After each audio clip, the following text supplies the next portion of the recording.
चलते हैं हम अपने चार्ट की तरफ। वहां पर बकायदा इस चीज़ को स्टार्ट आउट करते हैं कि हम अपने फिबोनाची नंबर्स और इलियट वेव को कैसे समझ सकते हैं। ठीक है, तो इलियट वेव के बारे में बात करते जाएं। इलियट वेव बेसिकली ये एक ऐसी वेव है जिस इम्पल्सिव वेव्स हैं जिसके ज़रिए investors and day traders and holders अपनी लॉन्ग टर्म की प्लानिंग्स को डिफाइन कर सकते हैं। ठीक है, हम अपने किसी भी प्रोजेक्ट उठाएंगे, क्रिप्टो मार्केट का हो सकता है, स्टॉक्स मार्केट का हो सकता है, और वहां पर बताएंगे कि आया कि ये हमारा क्लेम कितना लेगिट रहता है कि हम जब कह रहे हैं कि by using of Elliott wave and by with the help of sorry with the help of Fibonacci numbers हम अपने टारगेट्स को कैसे ऑब्टेन कर सकते हैं। Rather these are short term targets, rather that targets are long term targets। तो मैंने ये फेवरेट किया हुआ हमने पिछली वीडियो में डिस्कस किया था कि कैसे करते हैं। आप जस्ट चाहें what ever the tool you like, just make it mark, आप उसको फेवरेट कर लेंगे। ठीक है, यहाँ पे मैंने ये स्टार पे मार्क किया हुआ है। तो फर्स्ट ऑफ ऑल हम इलियट वेव का एक मैंने टूल ऑलरेडी मैंने तो उठाया हुआ है। ठीक है, आपने भी उठा लेना है। यहाँ से ए बी सी डी का पैटर्न या 1 2 3 वट एवर यू लाइक, आप इलियट वेव को उठाएं। ठीक है, हम यहाँ पर इलियट वेव को डिस्कस करेंगे फिबोनाची नंबर्स के साथ, ट्रेंड बेस्ड एक्सटेंशन के साथ। Listen guys, please listen very carefully. एक दफा आपको ये चीज समझ आ जाएगी तो आप किसी भी स्टॉक का एक अच्छा एनालिसिस कर सकते हैं। All you have to do just follow the principles जो हमें काफी सारी सर्चेस के बाद पता चले, एक दो बुक्स के बाद पता चले हैं। तो आप ये चीज़ हमारे इस एक्सपीरियंस के मदद से विद इन 1 to 2 और विद इन रेपिटेशन आप ये चीज़ सीख सकते हैं, और practice will make you improve more and more. I don't say कि वो परफेक्ट बना देगी, लेकिन it will help to improve you slightly gradually. ठीक है, तो इलियट वेव हम डिज़ाइन करते हैं। आपने इलियट वेव मैंने उठा ली है। इलियट वेव कुछ इस तरह डिज़ाइन करेंगे। ठीक है, वन वेव अप, पहली वेव, ठीक है, second wave down and third wave up, fourth wave down, the fifth wave up. Okay, यहाँ पर हम दो रूल्स भी डिफाइन करेंगे। देयर आर टू रूल्स कि आपने इलियट वेव ड्रा करने का तरीका है। अब मैंने देखा है कि मोस्टली यूट्यूब पे वीडियोस पे भी लोग इलियट वेव को गलत ड्रॉ कर देते हैं। आपने इन दो रूल्स को लाजमी फॉलो करना है। ठीक है, यहाँ पर हमें 5 इंपल्स वेव्स नजर आ रही हैं, 1 2 3 4 एंड 5। ठीक है, दो रूल्स ये हैं कि फर्स्ट ऑफ ऑल ये आप प्लीज काइंडली लिख लीजिएगा, दो रूल्स जो आपने फॉलो करने हैं इलियट वेव को ड्रॉ करते हुए, कि जो हमारी सेकंड वेव आ रही है, ठीक है, हमारी सेकंड वेव आ रही है, एक तो देखेंगे प्राइसेस के अप जाने को हम एक्सटेंशन कहेंगे या एप्रिसिएशन कहेंगे या इंक्रीज कहेंगे या बुलिश बिहेवियर कहेंगे, राइट। ये सारी टर्म से आप वाकिफ होंगे। और प्राइस के नीचे जाने को या हम करेक्शन कहेंगे या रिट्रेसमेंट भी कह सकते हैं। ठीक है, करेक्शन कहेंगे या रिट्रेसमेंट कहेंगे, तो ये दो चीजें याद रखनी है, या डेप्रिसिएशन कहेंगे। तो I will use the word correction because Elliot wave को हम करेक्शन के लिहाज से डिस्कस करेंगे। तो और करेक्शन कितनी होती है, दिस थिंग इज इम्पोर्टेंट। तो मैं इसके साथ फिबोनाची नंबर्स आपको इंट्रोड्यूस करवाने वाला हूँ। फिबोनाची नंबर्स के इंपॉर्टेंस पे तो मैंने काफी रोशनी ऑलमोस्ट डालने की कोशिश कर दी है कि फिबोनाची नंबर्स अगर हमारी रियल लाइफ में इतने इंपॉर्टेंट हो सकते हैं तो ट्रेडिंग में उनकी क्या इंपॉर्टेंस होगी। ठीक है, तो आपने वेव 1 को हमेशा माइंड में रखना है और फिबोनाची नंबर उठाना है। यहाँ से कोई भी आप फिबोनाची नंबर आपने लेना है रिट्रेसमेंट वाला। ठीक है, you can find very easily कि रिट्रेसमेंट वाला आपने फिबोनाची नंबर लेना है। या मैंने इसको ऑलरेडी मैंने FIB रिट्रेसमेंट को फेवरेट किया हुआ है, you can find from here, और वहां से आप इसको फेवरेट आउट कर सकते हैं। ठीक है, just go here in any tool और आपको फिबोनाची नंबर मिल जाएगा।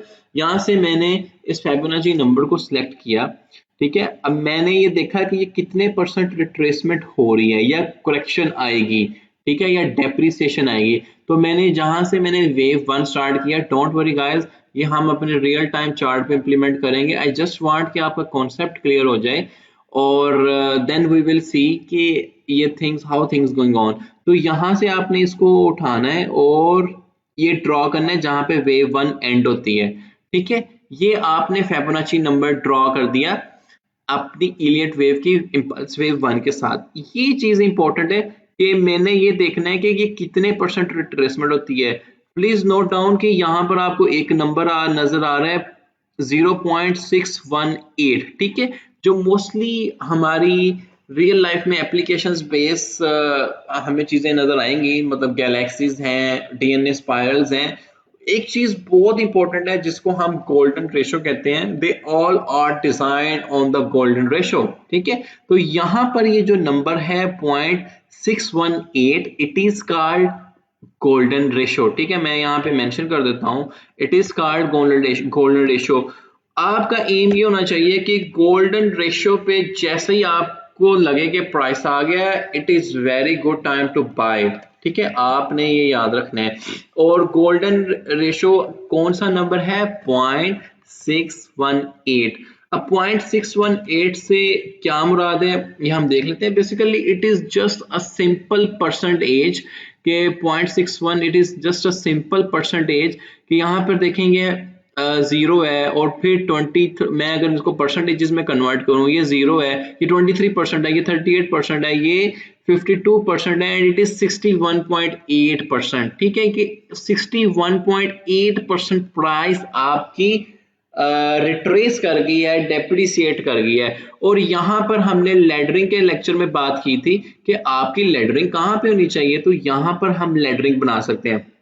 बेसिकली ये हमारी स्पोर्ट का काम भी कर रहे हैं। अगर आपने मेरे मूविंग एवरेज वाले लेक्चर देखे हैं, आपको अच्छे से पता होना चाहिए। तो 0.5 पे एक लेडर बन सकता है, फिर अगेन हम 0.61 पे एक लेडर बना सकते हैं। आप एक लेडर को 0.4 के करीब भी बना सकते हैं ताकि आपके ऑर्डर्स जो हैं वो हिट आउट हो जाएं।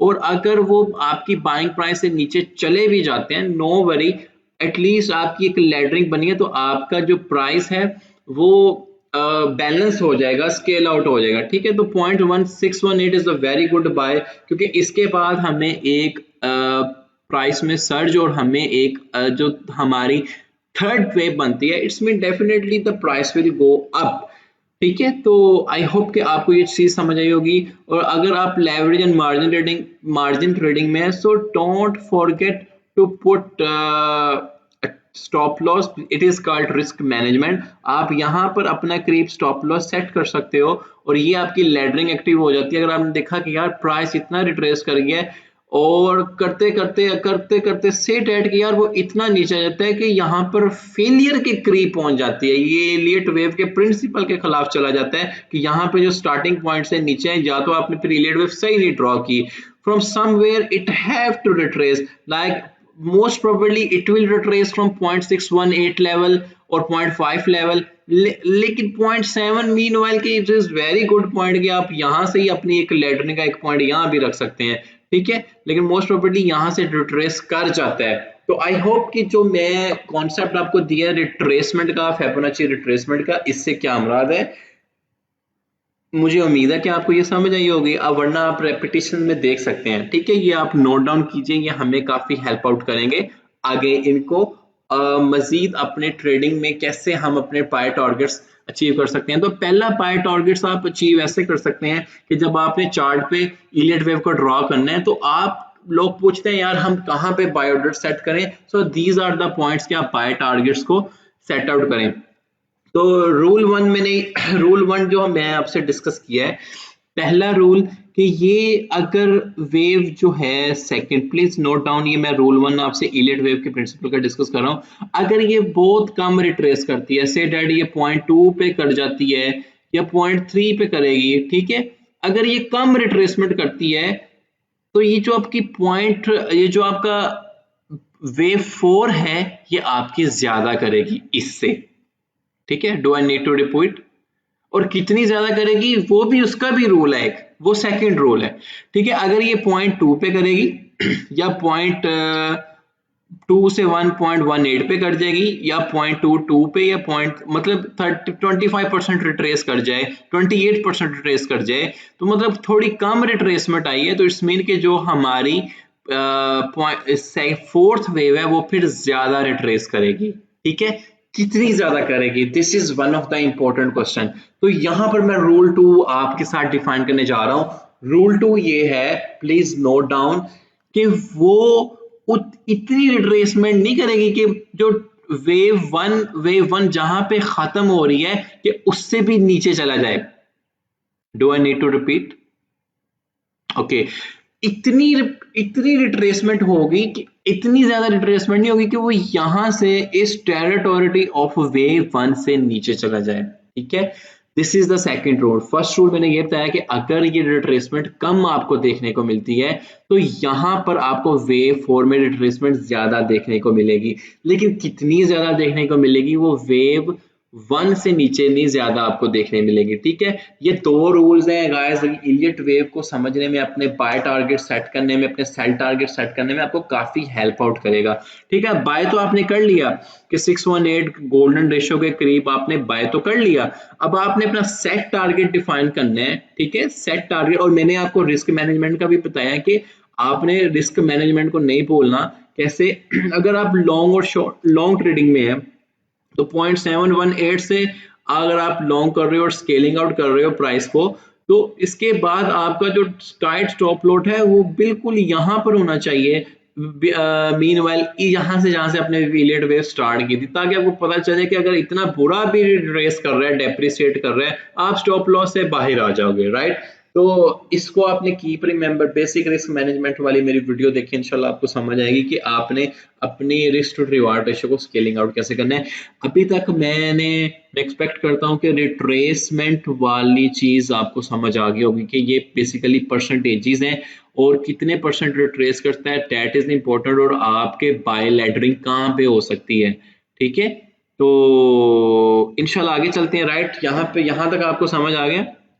ओके, तो सिमिलरली मैंने वेव वन की जब रिट्रेसमेंट फेबोनाची नंबर के थ्रू ड्रॉ की है, तो मैं इसको फिलहाल के लिए रिमूव कर रहा हूं इस ड्राइंग को, और बाद में मैं आपको बताऊंगा कि जो मेरी वेव टू है, बेसिकली वेव जो 3 मेरी स्टार्ट हो रही है, उसका भी एक फेबोनाची रिट्रेसमेंट हम वहां पे भी ड्रॉ करेंगे। ठीक है, मतलब यहाँ वेव 2 यहाँ से स्टार्ट हो रही है ना, और वेव 3 एंड कहाँ पे हो रही है? यहाँ तक। तो यहाँ पर देखें कि यहाँ पर हमें कहाँ पर रिट्रेसमेंट देखने को मिल रही है, 0.5 के करीब, पॉइंट यहाँ पे करीब। अगर ये कम है, रूल वही है, अगर तो ये मेरी वेव 2 पे कम रिट्रेस हो रहा है, वेव 2 मेरी कम रिट्रेस हो रही है, तो ये आपको ज्यादा मिलेगी वेव 2 से। ठीक है, अगर वो आपको 20% मिल गई है तो ये मे बी आपको 38% मिल जाए, मोस्ट प्रोबेबली 0.5 भी मिल जाए। तो आपके बाय ऑर्डर्स अगेन फिर इस पॉइंट में आएंगे। ठीक है, आपकी लैडर होनी चाहिए।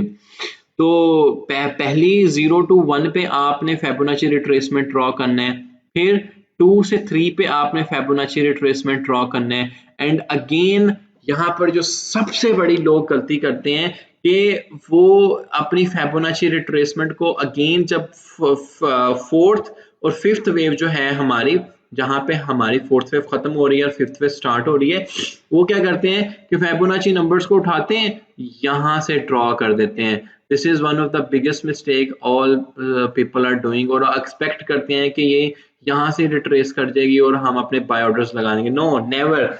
जो आपने थर्ड आपका जो आपने फेबोनाची रिट्रेसमेंट को ड्रॉ करना है, वो आपने स्टार्टिंग ऑफ द वेव 1 से लेकर एंडिंग ऑफ द वेव 5, ये आपने यहाँ पे ड्रॉ करना है इसको। ठीक है, इस चीज को, तो इट्स मीन आप इसका कंप्लीट होल सिनेरियो देख रहे होंगे।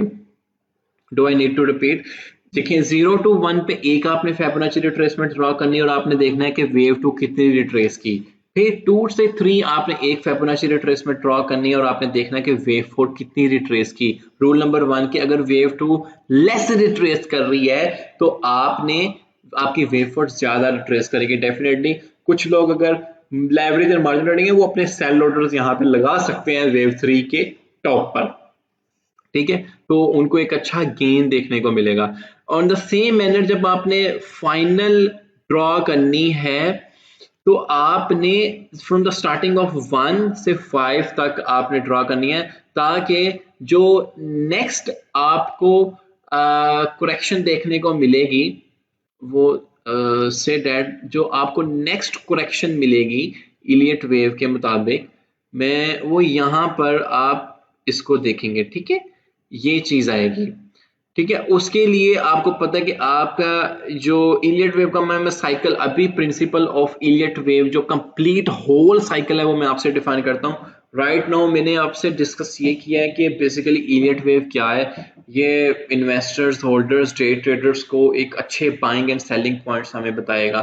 फिर मैं अभी तक फिबोनाची रिट्रेसमेंट का कॉन्सेप्ट आपको देने की कोशिश की है, ठीक है, और फिबोनाची रिट्रेसमेंट ड्रॉ कैसे करनी है इलियट वेव के ऊपर वो भी बताया है कि आपने फर्स्ट ऑफ ऑल जो फिबोनाची रिट्रेसमेंट ड्रॉ करनी है वो 0 to 1 की, फिर 2 से 3 की, फिर 4 से 5 की नहीं करनी। जब लास्ट फाइनली ड्रॉ करनी है वो आपने 1 से 5 तक की एंडिंग पे करनी है, ठीक है। इसके बाद इलियट वेव पहली जब आप ड्रॉ कर लेते हैं इसके बाद आपके पास करेक्शन वेव आती है जिसको हम ABC भी करेक्शन वेव कहते हैं, ठीक है। ट्राई टू अंडरस्टैंड, मैंने वर्ड करेक्शन वेव का बोला है, ठीक है। इलियट वेव होती है और एक करेक्शन वेव होती है, और फिबोनाची रिट्रेसमेंट को हम डिस्कस कर रहे हैं ना। फिबोनाची रिट्रेसमेंट इज डिफरेंट, वो डिफरेंट है, ये मैं करेक्शन वेव की बात कर रहा हूं। तो ABC करेक्शन हमें देखने को मिलेगी, ठीक है, SAB और C, इस तरह की हमें एक करेक्शन देखने को मिलेगी, ठीक है। मैं अभी एक चीज आपके सामने करने वाला हूं, मैं आपको इलियट वेव का कंप्लीट साइकिल समझाने वाला हूं। अगर आपको मेरी यहाँ तक की वीडियो समझ आ गई है, अदरवाइज आप रेपिटेशन में देख सकते हैं, मे बी आज का लेक्चर थोड़ा लंबा हो, लेकिन मैं चाहता हूँ कि आपको समझ आ जाए कि फिबोनाची रिट्रेसमेंट की आपको समझ आ गया, पहली इलियट वेव कैसे ड्रॉ करते हैं वो समझ आ गया, और उस इलियट वेव के बाद आपको फिर एक करेक्शन वेव ड्रॉ करनी होती है ABC और 1 2 3।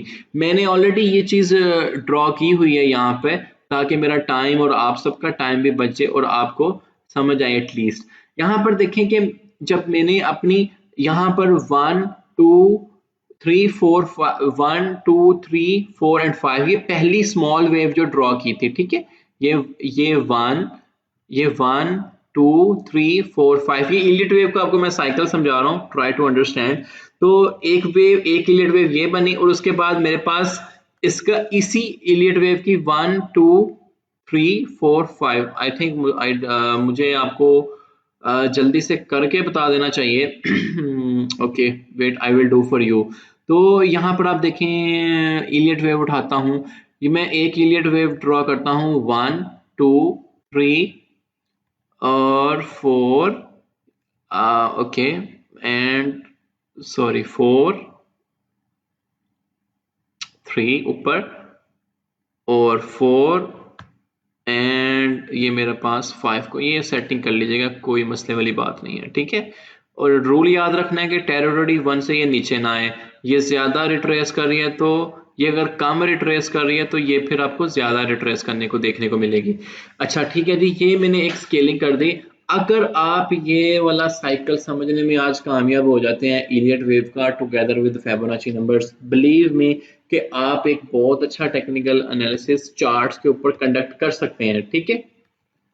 तो यहाँ पर हम साइकिल डिस्कस करने वाले हैं अभी कि जब 0 to 1 के दौरान जो वेव है, ठीक है, इसमें भी आपको एक इलियट वेव मिलेगी, ठीक है। मैं इलियट वेव यहाँ पे ड्रॉ करता हूँ, मैं अगेन रिपीटिंग 0 to 1 पे आपको एक इलियट वेव मिलेगी 1 2 3 4 एंड 5, ठीक है।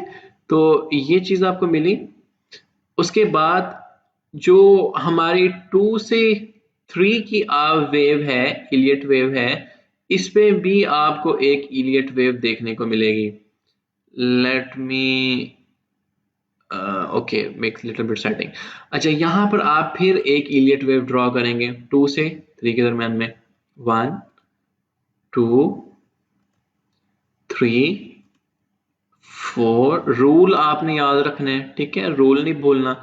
जो मैंने आपको रूल बताया है कि वेव 4 कितनी रिट्रेस होगी और वेव 2 कितनी रिट्रेस होगी, तो वेव 4 उतनी होगी और इस टेरिटोरी से नीचे नहीं आनी चाहिए, ठीक है। अगेन एक लास्ट मैं इसको बनाता हूं, ये 5 है ना, तो आपने अगेन इसके दरमियान में आपको एक इलियट वेव बनेगी। ये चार्ट पे हम वेरीफाई करेंगे इंशाल्लाह। आपको एक असाइनमेंट आपने करनी है, आपका ये हैंड्स ऑन एक्सपीरियंस आ जाएगा, ठीक है। तो ये मैं आपसे एक सुपर साइकिल बनता है इलियट वेव के मुताबिक। जो भी एक अच्छे प्रोजेक्ट हैं उनमें हमें सुपर साइकिल देखने को मिलता है, तो वो सुपर साइकिल आपने समझना है, या ग्रैंड साइकिल उस चीज को भी कह सकते हैं, ठीक है। अब आप ये देखें कि 1 से 2 और फिर 2 से इस 4 और 4 से 5 के दरमियान में भी एक इलियट वेव बनती है। लेकिन अभी आप सोच रहे होंगे कि ये जो ये वाला पोर्शन है ये एम्प्टी है। यस ऑफ कोर्स, यहाँ पे आपको करेक्शन वेव मिलती है ऐसे, ठीक है। करेक्शन वेव आपको मिलेगी यहाँ पर। तो आप ये मैं आपको साइकिल बता रहा हूँ कि जो इलियट वेव का साइकिल है वो किस तरह बनता है। यहाँ पे आपको करेक्शन मिलेगी, ठीक है, ए बी सी। तो यहाँ तक आपको गाय समझ आया कि इलियट वेव काम कैसे कर रही है। अब एक चीज यहाँ पर आपने समझना है कि एक ग्रैंड साइकिल भी बनता है। जैसे इन सारे के सारे साइकिल में जब मैं इसको कंप्लीट एक करूंगा ना, तो आपको एक अगेन एक बिगर इलियट वेव देखने को मिलेगी, जो कि ये आया। और मैं अगर इसको भी इलियट वेव के तौर पे डिजाइन करता हूं, तो एक आपको यहाँ पे एक आएगा इसकी करेक्शन वेव, जिसको हम करेक्शन वेव कहेंगे। और अगेन यहां से आपको एक अप वेव, थर्ड वेव जिसको कहते हैं, इसको ग्रैंड साइकिल वाली वेव भी आप कह सकते हैं। बहरहाल आपका ये इलियट वेव का कंप्लीट साइकिल है। How it is work completely 200 से 300 पेजेस की बुक है जहां पर ये चीज समझाने की कोशिश करते हैं। बट आप यहाँ पे कॉन्सेप्ट लें इसको और अपने रियल टाइम चार्ट्स में अप्लाई करें, ठीक है। अब आप ये देखें कि मेरा वेव 1 का जो साइकिल है वो कंप्लीट हुआ, और उसके दरमियान में कितनी प्राइसेस अप डाउन कैसे हो रही हैं। Basically they are all working on Elliott wave principle. और हमने अपने लेक्चर के स्टार्टिंग वाले पोर्शन में ये देखा कि रिट्रेसमेंट के जरिए हम अपने बाय एंड सेल ऑर्डर्स कैसे लगा सकते हैं, ठीक है। तो यहाँ पर मैं अगर एक काम करता हूँ, let me favourite this text tool as well, ठीक है, कि मेरी ग्रैंड इलियट वेव साइकिल की ये मेरी वेव 1 है, ठीक है। और ये मेरी ग्रैंड इलियट वेव साइकिल की मेरी वेव 2 है, ओके ओके। यहाँ पे ये मेरी 2 है। और यहाँ तक मैं उम्मीद करता हूँ आपको समझ आएगा। Sorry guys, I don't know how मेरे गला इतना खराब क्यों हो गया, but it will be okay. Give me 1 minute, let me drink some water.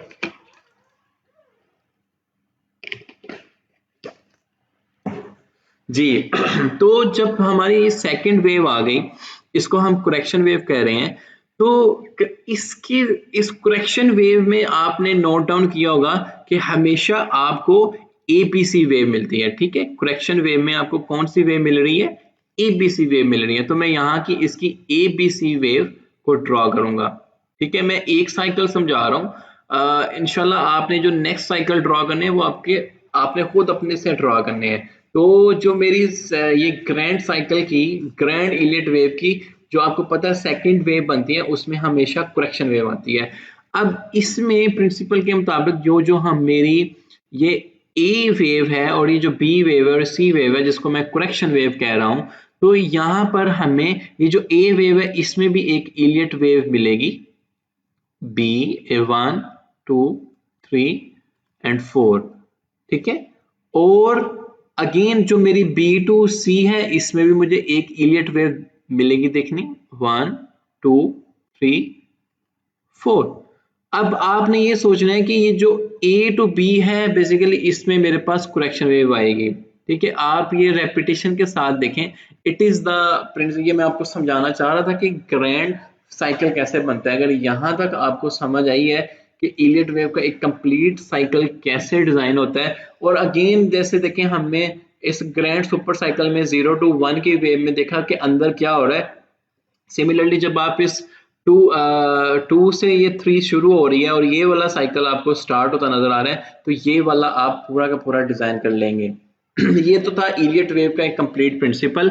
मैं उम्मीद करता हूँ ये समझ आया होगा। It's just the matter of practice आप करें तो आपको इंशाल्लाह इसमें और क्लैरिटी आएगी। मेरी इस को देखिएगा वीडियो को again and again, I hope so समझ आ जाएगा।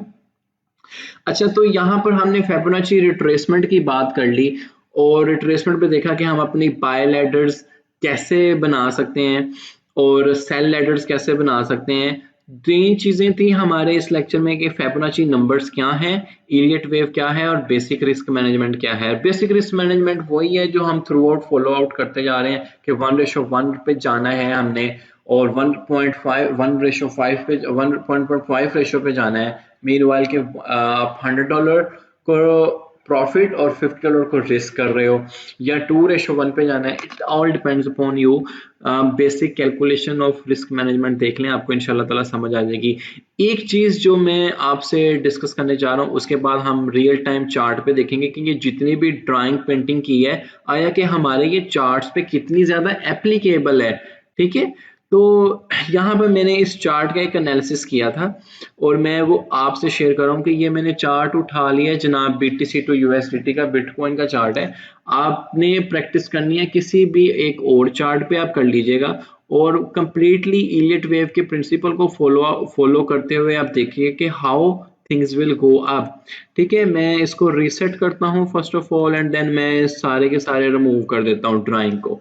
ठीक है, अब यहाँ पर आप देखें कि इलियट वेव को ड्रॉ करने का प्रिंसिपल ये है कि आपने एक बॉटम उठाना होता है और उस बॉटम के बाद आपने उसकी एक इलियट वेव को ड्रॉ करना है और इलियट वेव के पूरे साइकिल को ड्रॉ करना है।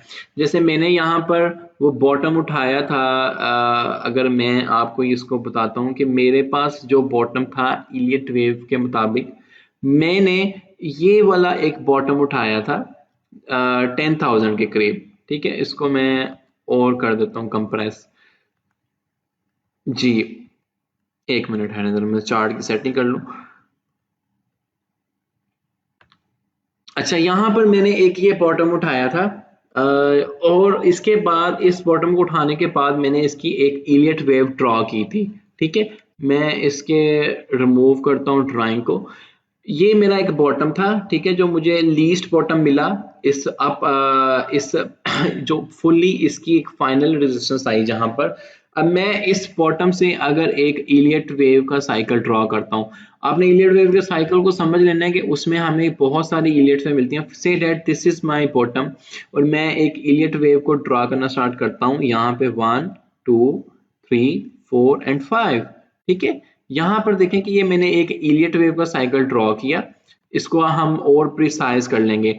यहाँ पर देखें कि जैसे जो मैंने रूल कहा है आपको कि अगर मेरी वेव 2 कम रिट्रेस कर रही है तो मेरी जो वेव 4 है वो ज्यादा रिट्रेस करेगी, बट इतनी नहीं करेगी कि हमारी जो वेव 1 की जहाँ पे टेरिटरी खत्म हो रही है, ये जो एंडिंग है कि उसको भी क्रॉस कर जाए। ठीक है, वहां तक नहीं करेगी। अगर ये देखें कि मैं इसको ड्रॉ करता हूँ कि ये मैक्सिमम यहाँ तक ही है, तो पहला रूल आपको क्लियर हुआ। आपने भी इसी तरीके से ही करना है। अच्छा, अब यहाँ पर देखें कि ये मेरी एक इलियट वेव ड्रॉ हो जाती है। ठीक है, अब मैं जैसे मैंने आपसे फिबोनाची रिट्रेसमेंट डिस्कस किया था, फिबोनाची रिट्रेसमेंट में हमने कहा था कि हम हमेशा वेव जो 1 है उससे उठाएंगे 1 जहाँ पे खत्म हो रही है और देखेंगे कि हमारे ऑर्डर्स कहाँ पे हो सकते हैं। आप फिबोनाची नंबर्स की सेटिंग्स कर सकते हैं, लेफ्ट राइट इन्हें कर दें, कोई मसला नहीं है। मैं इसको थोड़ा डार्क विजिबल भी कर दूंगा, वो हो रहा है बैक पे। खैर, ये setting is very simple thing, आप भी कर सकते हैं। मैंने लेफ्ट पे कर लिया फिलहाल समझाने के लिए। ठीक है, और टॉप पे कर लेते हैं जनाब। ओके, यहाँ पर देखें कि मेरे पास ये फिबोनाची नंबर्स ड्रॉ किए और ये कितनी रिट्रेस किया है, 0.23% से ज्यादा ही किया है। मैं अगर एक हॉरिजॉन्टल रे लगाता हूँ कि यहाँ पे कितना रिट्रेस किया है ये पॉइंट बेसिकली। अच्छा, यहाँ पर ये देखें कि ये हमें यहाँ पर इतना रिट्रेस होता नजर आया, मतलब वेव 2 कम रिट्रेस की है। तो जो हमारा था कि वेव जो 4 जहाँ पे खत्म होती है स्टार्टिंग ऑफ 3 से, वो ज्यादा रिट्रेस करेगी। तो हम इसको आइडेंटिफाई कर सकते हैं वो कैसे ज्यादा करेगी। अगेन आप फिबोनाची रिट्रेसमेंट को उठाएं और कहाँ से हमने इसको ड्रॉ करना स्टार्ट करना है, यहाँ से एग्जैक्ट जहाँ से ये हमने इलियट वेव को लिया है ये। तो अब आप देखें कि हाउ इट इज पॉसिबल कि मैं आपको 0.618 की इम्पोर्टेंस बताने की कोशिश कर रहा हूँ काफी देर से कि ये गोल्डन रेशो का पॉइंट है, और एग्जैक्टली जो मैंने आपको बताया कि आपने पाई लैडर बनानी है अपनी 0.5 से, आपने अपनी पाई लैडर बनानी है 0.618 के थोड़ा सा ऊपर और एग्जैक्ट 0.18 पे आप अपनी पाई लेटर को यहाँ भी रख सकते हैं और कुछ थोड़ी सी इक्विटी को यहाँ भी रख सकते हैं अगर ज्यादा ट्रेस करते हैं, बट कीप रिमेंबर कि इस टेरिटरी से नीचे नहीं आएगा तो ऊपर ही रहेगा। तो आप ये देखें कि 0.168 की सपोर्ट लेवल ये है कि एग्जैक्टली उसी सपोर्ट से आपको ये बार बार रिट्रेस होता नजर आ रहा है, ठीक है, उसी सपोर्ट से आपको ये बार बार ऊपर जाता नजर आ रहा है। तो इट्स मीन कि ये एक इंपॉर्टेंट सपोर्ट लेवल था जहां से इसने बाउंस बैक करना ही करना है। तो आपने इंपॉर्टेंस देखी कि गोल्डन रेशो एक हमें अच्छा बाइंग पॉइंट देता है, यहाँ पर हमारी बाय लेडर्स डिफाइन हो सकती थी। और जिन्होंने की, जो उनको इलियट वेव के साइकिल की समझ आए, they always always wait for this point, ठीक है। Do I need to repeat guys this point कि जब मैंने अपनी फिबोनाची रिट्रेसमेंट को ड्रॉ किया अपने सेकंड साइकिल में इलियट वेव के, तो मैंने आपको बताया कि आपके बाय ऑर्डर्स आपके 0.618 0.5 के करीब होने चाहिए, और जो आपको देखने को मिलेगी प्राइस वहां से देखें कैसे आपकी विक्स उसी सपोर्ट से ही आपको ऊपर जाती नजर आ रही है। इट्स मीन कि ये एक अच्छी सपोर्ट थी जहां से प्राइस आपको पंप होने को देखने को मिला। तो आई होप कि आपको ये चीज समझ आई होगी कि और फिबोनाची रिट्रेसमेंट और इलियट वेव का जो साइकिल है कैसे ड्रा हो रहा है। और फाइनली मैंने आपसे एक रूल ये बताया था कि जब हमने एक फाइनल फिबोनाची रिट्रेसमेंट को ड्रॉ करने हैं तो वो हमने कंप्लीट जीरो से लेके जो एक 5 तक हमारी वेव एंडिंग है उससे हमने उस तक ड्रॉ करने हैं, ठीक है, नॉट फ्रॉम 4 to 5। अब इससे मैं उठाऊंगा और यहां से एक कंप्लीट फिबोनाची रिट्रेसमेंट के साथ इसका ड्रॉ कर दूंगा, और मैं इसको कर देता हूँ राइट साइड पे ताकि हमें मोर क्लियर हो कि ये इसको मैंने ऊपर लेके जाना है। कीप रिमेंबर कि ये वाला पॉइंट है तो आप यहाँ पे इसको रख सकते हैं, ठीक है। अच्छा, अब हम कुछ एनालिसिस भी करेंगे, कुछ प्राइसेस डिसाइड भी करेंगे नियर फ्यूचर में कि मैं एक प्रेडिक्शन करता हूं कि देखते हैं वो सही होती है या नहीं होती। आज है मेरे पास 24 दिसंबर, थर्सडे का टाइम है 2020, और we are going to make one prediction, let's see कि हाउ इट इज ट्रू और नो। तो मैं इसको फर्स्ट ऑफ ऑल तो ये नंबर्स मेरे काफी लेफ्ट पे चलेंगे, I need this number on right side. तो किसी एक नंबर पे क्लिक करें, ये सेटिंग्स है, और सेटिंग्स में जाएं तो आपको डाउन साइड पे जाते हुए आप इनके नंबर्स, कलर, विजिबिलिटी सारी चेंज करते हैं। ये तो मैं सिखाने बैठ के काफी टाइम लग जाएगा। अच्छा, ये मैंने राइट साइड पे कर दिया। अच्छा, काफी चलेंगे राइट साइड पे वैसे खैर, तो यहाँ पर देखें कि ये मेरे जो फाइनल मैंने फिबोनाची रिट्रेसमेंट को ड्रॉ कर लिया। तो और मैंने आपको सुपर ग्रैंड साइकिल के बारे में भी बताया था कि सुपर ग्रैंड साइकिल जो है आपने इसके दरमियान काफी रिलेट वे बनेगी अगर आपको वो समझ आ गई होगी। जो मैंने यहाँ पर आपको इतनी डिटेल से बताने की कोशिश की है, हमने अच्छी खासा गंद मारा वहां पे, तो आई होप कि वो चीज समझ आएगी सुपर ग्रैंड साइकिल की। और ये सुपर ग्रैंड के बाद हमारे पास एक करेक्टिव वेव यहाँ पे बन रही है, ठीक है। अगर ये मैं इसको नीचे लेके जाऊं, यहाँ तक आती भी है, say that right now on this date the Bitcoin price is hovering at 23,336। I am predicting कि ये आने वाले दिनों में या कुछ देर में, या आप मेरी इस बात को याद रखिएगा, ये रिट्रेस करेगी प्राइस, ठीक है। रिट्रेस करने के बाद अगेन मुझे इस प्राइस में अप देखने को मिलेगा 21 के मुताबिक, मेरे टारगेट के मुताबिक आपको, ये मैंने बिटकॉइन के ऊपर ये सारा एनालिसिस कंडक्ट कर रहा हूँ, आपको बिटकॉइन कम से कम 32,030 के करीब हुआ जाता आपको नजर आएगा इंशाल्लाह ताला।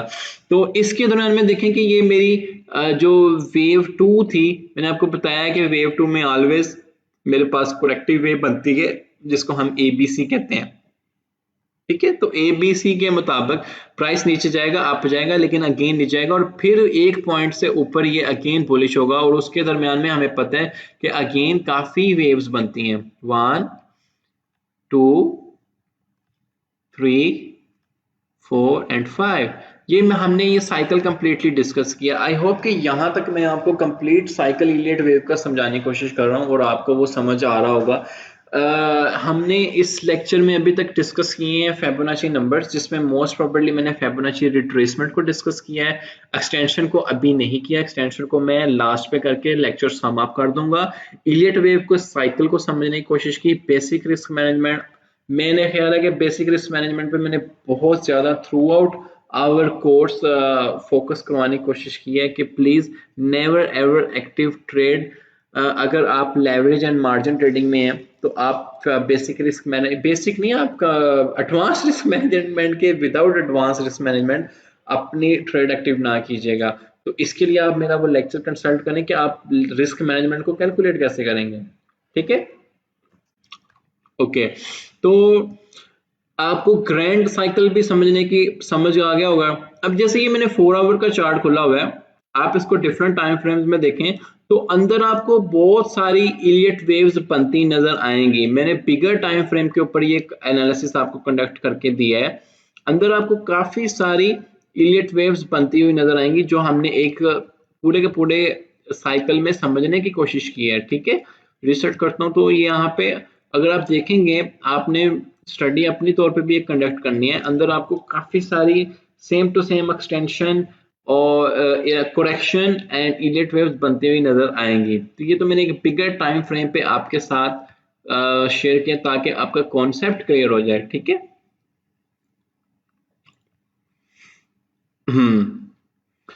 तो इसके बाद फाइनली हम बात करते हैं फिबोनाची रिट्रेसमेंट की। आपको समझ आया, इलियट वेव के पूरे साइकिल को समझ आया, और इसके बाद आपको इलियट वेव के साइकिल समझ आया, फिबोनाची रिट्रेसमेंट को समझ आया, और इलियट वेव के मोस्ट इंपॉर्टेंट जो रूल्स थे वो समझ आया। फाइनल टाइप है कि हमारा फिबोनाची फैब बेस एक्सटेंशन क्या होता है। ये फिबोनाची नंबर्स की ही एक अनदर टाइप है, और वो आपने उसका एक रूल समझ लेना है कि बेसिकली वो डिजाइन कैसे, वो कैसे हम फिबोनाची एक्सटेंशन को ड्रॉ करेंगे। ठीक है, से दैट मैंने ये एक इलियट वेव बनाई है और मैंने एक रूल की खिलाफ वर्जी की है। कैन यू पॉइंट आउट कि मैंने ये इलियट वेव मेरी गलत बन गई है, क्यों गलत लग रही है आपको? जरा थोड़े से सेकंड फोकस करें। जी ऑफ कोर्स, ये इसीलिए मेरी गलत बनी है कि ये मेरी टेरिटोरी 1 थी और मैं अब इसको गलत कर रहा हूँ। ठीक है, तो अगर ये मेरी इससे नीचे चले जाती है तो इट्स मीन कि ये गलत है, ये सही नहीं है, ये रूल के खिलाफ है, तो ये आपकी इससे नीचे नहीं जानी चाहिए। ठीक है, लेट मी डिलीट दिस। अच्छा, हम एक्सटेंशन को डिस्कस कर रहे थे। फिबोनाची एक्सटेंशन क्या होती है? रिट्रेसमेंट आपको समझ आ गया। रिट्रेसमेंट ये होती है कि जब भी प्राइस वेव 1 से 2 और 3 से 4 जितनी नीचे आती है, रिट्रेस करती है, बेसिकली आप उसको फिबोनाची रिट्रेसमेंट के टूल से मेजर करते हैं कि यार आया कितने परसेंट ट्रेस करती है। रूल को मैं बार बार रिपीट नहीं कर रहा, रूल याद रखिएगा कि 2 कम हो रही है ट्रेस, 4 ज्यादा होगी। अच्छा, अब हमने ड्रॉ करनी है फैब बेस एक्सटेंशन। ठीक है, ये ट्रेंड बेस FIB एक्सटेंशन है। मैं आपने यहाँ से इसको फेवरेट कर लेना है, मैंने भी किया हुआ है। ठीक है, ट्रेंड बेस एक्सटेंशन को आप जाएंगे, इसको मैंने सेलेक्ट करता हूँ। ठीक है, ये ड्रॉ का तरीका समझ रहे हैं, लोगों को ये ड्रॉ नहीं करनी आती। ये 0 से स्टार्ट करना है, 1 तक लेके जाना है। ठीक है, 1 यहाँ भी 1 नहीं है कंप्लीटली, 1 से लेके और 2 पे, जहां पे 2 खत्म हो रही है ना, यहां तक और जहां तक। ठीक है, फर्ज करें ये यहाँ पे जा रहा है तो यहाँ तक, मैं इसको 2 को नीचे डाउन करता हूँ ताकि स्केलिंग हो जाए, तो मैं इसी को भी पकड़ूंगा और ये 2 के बराबर कर दूंगा। ठीक है, ये मैंने क्या ड्रॉ किया है? Fib base trend base extension. Extension मुझे ये बताती है कि यहाँ पर देखें कि ये है, ये भी फिबोनाची नंबर्स है, तो जो मेरा वेव 5 है उसका टारगेट क्या होगा और वेव 3 कहां तक जाएगी। अगर ये 1:1 पे चले जाती है, ठीक है। ये इसका भी एक रूल ये है कि यहाँ पर मैं इसको लेट मी फिक्स दिस, देखिए ये 1 पे यहाँ पे गई और इसको यहाँ पे मैंने इसको कर दिया। अच्छा अगर ये मेरी जाती है आप मैंने ये जैसे ही ड्रॉ की, ये मेरी वेव 3 और वेव 5 की मूवमेंट को भी डिफाइन करती है। वेव 4 आपको पता है, ये इस पे आपने फिबोनाची रिट्रेसमेंट लगानी है और वेव 4 के टारगेट्स आपने ऑब्टेन करने हैं। तो अगर ये मेरी 1:1 पे वेव 3 टच करती है तो मोस्ट प्रोबेबली ये जो मेरी वेव 5 है 1:6 पे करेगी, ठीक है, 1.6 पे करेगी, 1.6 पे करेगी। तो ये आपके ये अगर ये आपके बाय ऑर्डर्स हैं, यहाँ पर आपने लेटरिंग की हुई है, तो आपने यहाँ पे आपने एम बनाना है कि मेरा जो ट्रेंड पेस एक्सटेंशन का टूल है फिबोनाची नंबर्स में, मैं अपने सेल ऑर्डर्स कहाँ पे लगाऊं। I have to take 1.1 ratio 1 पे जाके मैंने अपना कंप्लीट करना है, या 0.7 पे मैं ले लेना है, या 0.6 पे ले लेना है। It's all depends upon you कि आप कितने प्रॉफिट से हैप्पी हैं, ठीक है। अगर आप में पेशेंस होल्डर ज्यादा है तो आपको 1.6 अगर ये मैक्सिमम टच करके यहाँ पे इसको एक रेजिस्टेंस देखने को मिलती है। मैं एक रेजिस्टेंस का बनाता हूँ कि यहाँ पर फर्स्ट करो एक रेजिस्टेंस इन प्राइसेस को देखने को मिलती है और रिजेक्शन आती है, तो ये जितनी रिट्रेस करके जाएगी, अगर ये 1:1 पे आपकी एग्जैक्ट रिजेक्शन होने के बाद ये नीचे जितनी रिट्रेस होगी तो ये डेफिनेटली आपकी 1.6 पे जाएगी। ये रूल आपने याद रखना है। तो अब हम अपने अगेन अब देखते हैं कि हम बीटीसी के ऊपर अपना ये पूरा का पूरा एनालिसिस कंडक्ट कर रहे हैं। तो मैं इस पे एक ट्रेंड पेस एक्सटेंशन ड्रॉ करता हूँ। ये तो फ्यूचर की प्रेडिक्शनें भी हमने इसके साथ ही कर दी। Let me delete this 1 by 1, ठीक है। तो अभी तक आपको लेक्चर की समझ आ रही है। लेक्चर इस दफा का मेरा ये सबसे लंबा लेक्चर बन गया पूरे के पूरे कोर्स का, लेकिन मैं ये चाहता हूँ कि जिस बंदे को ये Fibonacci numbers, retracement, extension, Elliot wave का साइकिल समझ आ गया, उसकी ट्रेडिंग काफी इंप्रूव हो जाएगी, ठीक है। और जो अभी तक जो हम ये कंप्लीट कोर्स टेक्निकल एनालिसिस का पढ़ चुके हैं, तो हमने देखा कि हम काफ़ी सारी अपॉर्चुनिटीज एक्सप्लोर कर सकते हैं डिफरेंट टूल्स, इंडिकेटर्स को देखते हुए। तो आई होप कि आपका ये जर्नी मेरे साथ जिसने थ्रू आउट फॉलो किया है, I am always open for your questions. आप ग्रुप में जाएं, पोस्ट करें, कुछ भी मुझे टैग करके पूछें कि हम अपनी चार्ट्स की पेंटिंग में यहाँ पे प्रॉब्लम आ रही है, तो इंशाल्लाह ताला मैं आपके आंसर्स वहाँ पे कंप्लीटली दूंगा। अच्छा जी, यहाँ पे देखें कि मैंने ये चार्ट की थोड़ी सी सफाई की है और मैंने आपको ये क्या बताया था कि आपने जो ट्रेंड बेस एक्सटेंशन है वो कैसे ड्रॉ करनी है, ठीक है। यहाँ से मैं अपना ट्रेंड बेस एक्सटेंशन का टूल उठाता हूँ। यहाँ से ये मेरी जीरो यहाँ से स्टार्ट हो रही है, यहाँ पर ओके इसको मैं स्केलिंग कर लेते हैं। अच्छा, यहाँ से ये मेरी वेव 1 स्टार्ट हो रही है, ये पॉइंट, वेव 2, वेव 1 जहाँ पे एंड हो रही है ये पॉइंट, और वेव 2 जहाँ पे ख़त्म हो रही है, ठीक है। यहाँ पर इसको हम थोड़ा जूम आउट कर लेते हैं और देखते हैं कि how exactly this thing is very beautiful.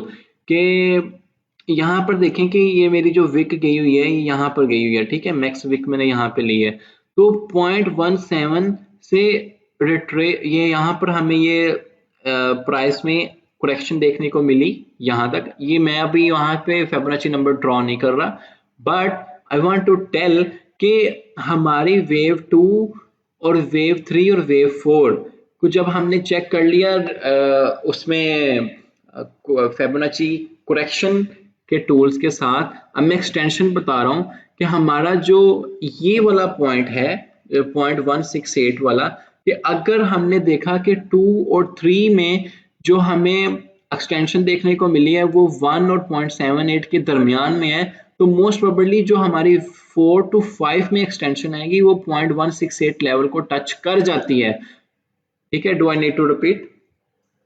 Okay, मैं ये बता रहा हूँ कि हमारी 2 और 3 में जो एक्सटेंशन आएगी, ठीक है, अगर वो मेरी 1 तक जा रही है या 0.8 तक जा रही है, तो मोस्ट प्रोबेबली जो मेरी वेव 5 बनती है वो 0.168 तक लाजमी टच कर जाती है। यहाँ पर देखें कि हमें करेक्शन देखने को मिल रही है प्राइस यहाँ पे जा रहा है और हमें बार बार डंप देखने को मिल रहा है। 24,000 से 21 तक का डंप आ गया है, ठीक है।